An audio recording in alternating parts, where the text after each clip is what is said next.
13th of February, 6th Sunday in Ordinary Time. Sermon on Jeremiah chapter 17, verses 5 to 10, Psalm 1, and Luke 6, verses 17 to 26.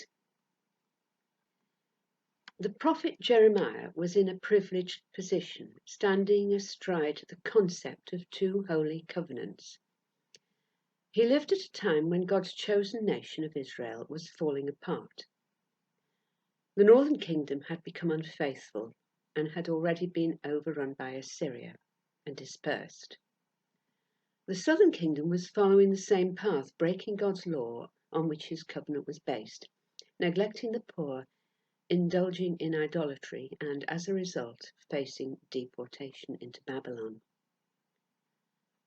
Centuries before, the Lord had concluded a covenant with Israel as he led them out of slavery in Egypt towards their promised land. If they would keep his law, they would be his chosen people in whom he would delight.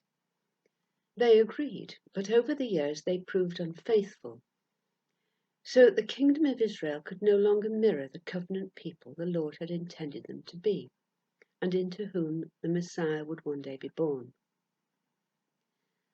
At this point, let us step aside and look how things should have worked out, if only the people of Israel had kept their law. Psalm 1 must have been written by a man who truly valued the law. He speaks of how one can delight in the law, meditating on it constantly. And he claims that such a person would be like a tree planted by streams of water, bearing fruit and withstanding drought. Such a person would prosper in all he did. Jeremiah echoes these words in his book of prophecy.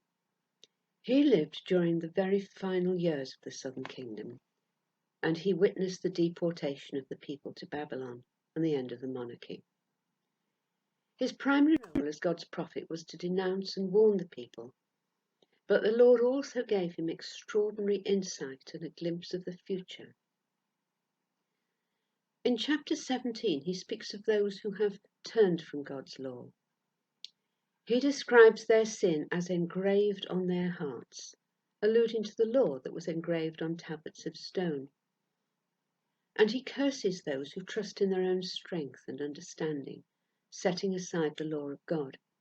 He warns that those people will wither as in a drought and will not see prosperity. Then he contrasts them with any who, like the writer of Psalm 1, trust in God and his law. They will be like trees that can withstand drought and that will never fail to bear fruit.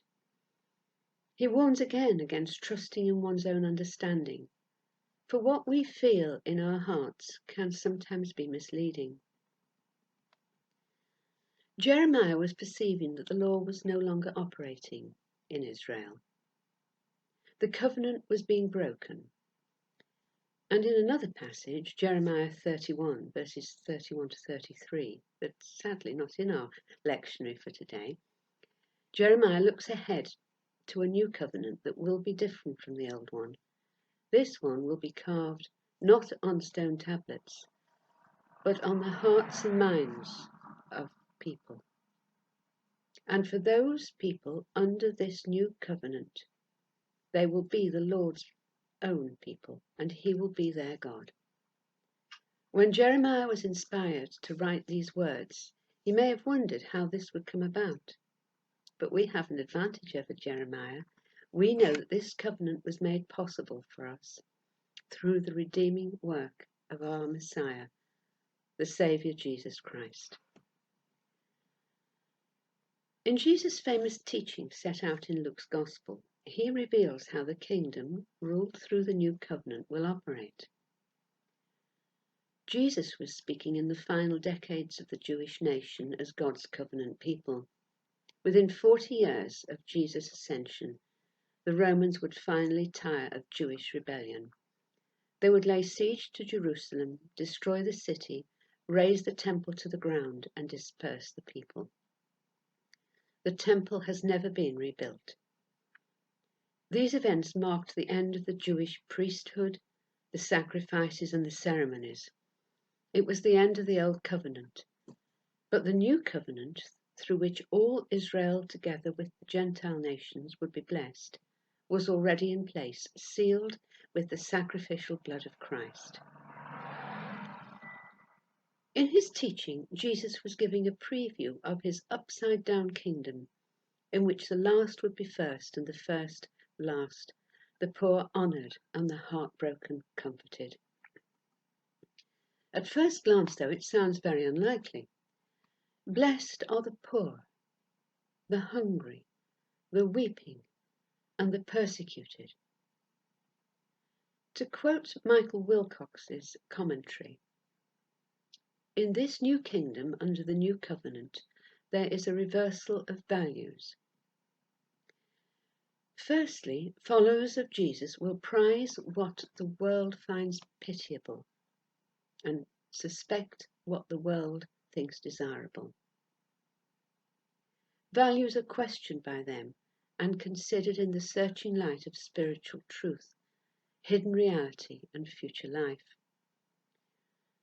How can we ensure that those directives influence our thinking in, for example, this Hello Magazine society in which celebrity and wealth is idolized? Secondly, Christ's followers must follow the call of love, seeking not only what is right, but what is good.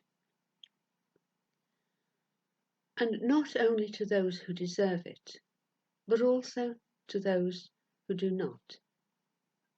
It's so easy for humans to judge who is worthy and who deserves the mess they're in.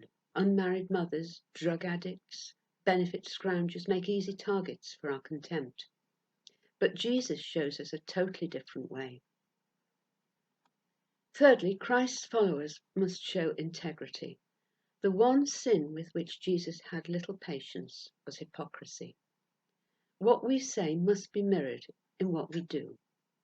We cannot produce the right sort of fruit if we are the wrong sort of tree.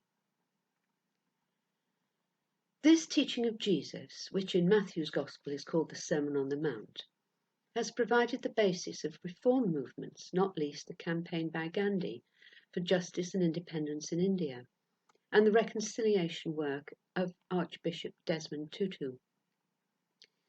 At the time of Jesus, the religious system marginalized the poor and broken. But Jesus could work among these people, many of whom were judged as sinners by the priests and Pharisees. Jesus found that the barriers came down when he spoke to tax collectors, prostitutes, lepers, the sick, and the excluded. They, not the self-righteous religious leaders, found blessing, comfort, and fulfillment in him. The blessing of Jesus could transcend their suffering and sorrow and offer ultimate hope for them. Quoting Steve Chalke in his book The Lost Message of Jesus, he says, "This teaching forms a list of those who knew what it was like to be shunned by the establishment. For them, Jesus' message was a revolution. Now these lasts would be firsts, ahead of those who were far too certain of their own righteousness and religious credentials." It is for this reason that Jesus continues his teaching by pronouncing woe to the rich, the well-fed, the laughing, and those who are respected and honoured by society.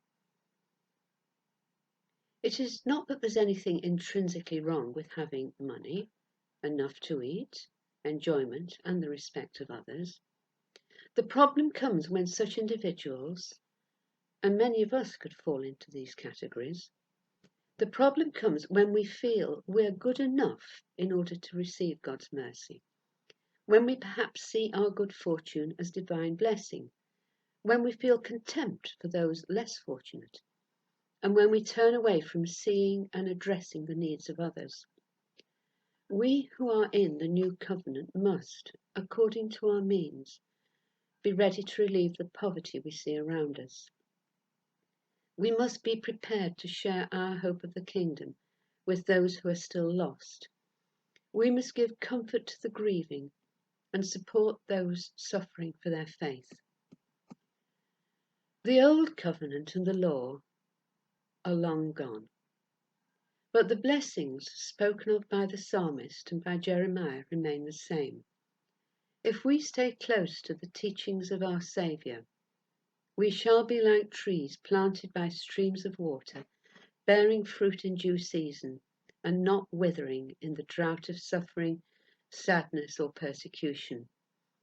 The blessings of life under God's kingdom are there for us to embrace now and to enjoy, whatever this world throws at us.